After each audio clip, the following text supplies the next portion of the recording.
Hey everyone, welcome to this week's video. Thanks for joining me again. You may have noticed I am in a strange spot. You see some ductwork here and over here and some paint cans. So, trivia question for you. See if you can figure out where I am. I am in the church, I'll give you that, but I am not in a normal spot in the church. So, at the end of this video, I will show you where I am, but see if you can think about it while we're talking. But in light of that, I wanted to kind of preface our video this week on this idea that sometimes student ministry is talking about serious stuff in a not so serious context. So a lot of times in student ministry, we'll do some crazy things, right? We'll do some crazy games, we go on crazy trips, crazy stuff happening. And in light of all that stuff, in the midst of all that stuff, we want to have serious conversations with students about life and faith and God and how they can interact with God and all that kind of stuff. So just know that sometimes student ministry is addressing serious topics in a not so serious context, and I thought that fit well for today. And we're going to talk about something that is a little bit more of a serious context a little bit later today. That was a topic that came up as maybe something that would be good to address just in case it ever worked its way into youth group and what that would look like. But I do have your study guides. I'm recording this on Tuesday, so I'm hoping to send it out today, which means you'll have this super uber early. And so Pastor Scott got the life group guide done, so I was able to do your own. And I wanted to draw your attention to right here. There's a spot where you're going to have to define some words, advocate and atoning sacrifice. And I did not define them for you. I want you to ask the students what they mean. But I would also love for you to take some time before we come to group on Saturday to look them up and kind of interact with that. Do a little study on your own. I think it'll only take you 5 minutes to kind of Google and maybe work through some biblical topics on what those are. But if that's a struggle for you or you're having a hard time, just let me know and I'll help you out with it. But I'd love for you to be able to do that and then explain those things to your students in your own words. And as we continue, this week we'll be in 1 John again, the second week of Playbook. We're looking at the idea, was it the third week of Playbook? I think it's the third. The idea of obedience and how that is how we show love to God when we obey Him and listen to His commands and try and live that out in life. So that's the direction we're going this week. Well, hey, the kind of serious topic that I wanted to bring up came out of our parent meetings where the parents came to your small groups, and one family in particular kind of contacted some of the leaders. And so I was talking to Trevor earlier this week, and he kind of asked me some questions about it. I was like, you know what? It'd be good for me to just address that. And the topic that I'm talking about is same-sex attraction. So what is same-sex attraction, and what does that mean for our group? Well, we may have students in our group, actually the statistics would say we absolutely have students in our group who are struggling with this. It's not an if, it's not a maybe, it's just true. And we've had some history with that before, and so that could reveal itself in many different ways. We could have someone come in to our group that's new or that shows up and they've been around for a while and they say, hey, I have this boyfriend or girlfriend and they're the same sex as them. Also some issues we could deal with as far as like gender identity goes. And so different things like that. So what do we do when that shows up in our group? And every situation is going to be different. And so there's going to be some leeway on, how do we handle this situation as compared to this one.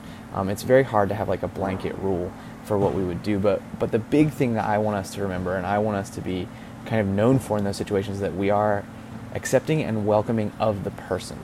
One of the bad things that we see happen with students that are dealing with this stuff is, if you can remember, like when you were a teenager and you're walking through all these changes and you're kind of like figuring out who you are. Now imagine that you're not sure if you're attracted to guys or girls, or you're not sure if you feel like a boy or girl, and all of that stuff kind of weighs on you, and already all the processes and changes you're going through. Now you've got to deal with this kind of identity crisis.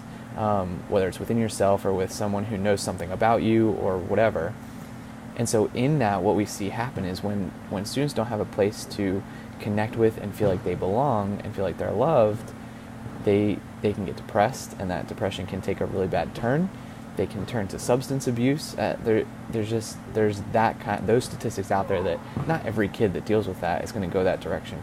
But when they do feel not accepted, and they feel like there's not someone who cares for them, who's not there for them, that's the type of thing they struggle with. And so I want our youth group to be a place, even if we don't agree with the person, they're still welcome to come. They're still welcome to engage with God through our groups, and we will love them, even if that means that they do something that we disagree with, and we won't shy away from that. It just depends on how we want to address that in that topic. And so I know that's a real short overview of what that means, but and like I said, we'll have to deal with situation by situation on that. But the big thing is that we want to be welcoming and loving to everyone. And the more that we invite people in, we tell our kids, invite your friends to church, invite your friends to youth group. The more we bring in people who don't know God already, the more we open ourselves up to these topics and these situations, and we have to be ready to at least love on the person.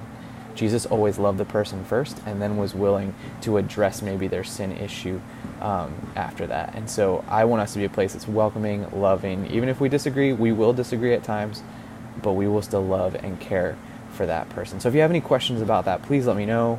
If you've dealt with that, you've seen it, and you want to know how to deal with it, let me know that as well. I'd love to dialogue one-on-one, or person to person, if there's anybody else that wants to jump in.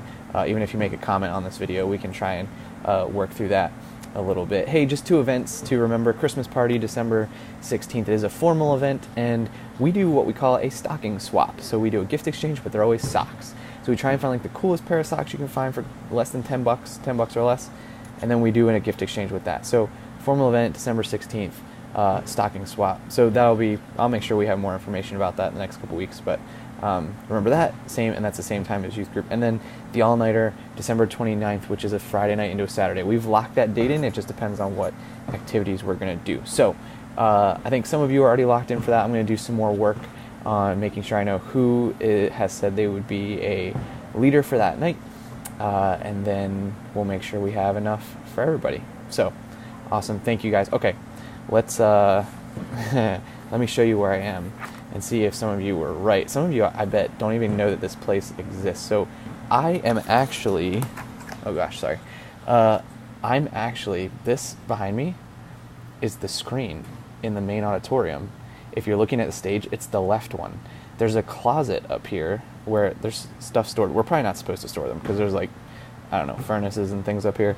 But we have some storage, and when I was recording this is what I used to have my laptop up. I have 2 coolers and a paint can or something to hold this up. So that's where I am. So if you guessed that, kudos to you. Maybe I'll give you a prize or something if you really know it. Johnny doesn't count because he works here, so he doesn't get to guess. But all right, guys, thanks. Sorry that video was a little bit longer, but I thought it was an important topic to share with you. And I'm glad to get you the stuff that you need out early so that you can be prepared. And again, as always, let me know if there's any questions you have. I can help you deal with anything, help address a topic for you. I'm more than willing to help you walk through that. Thanks, guys. I will see you this weekend.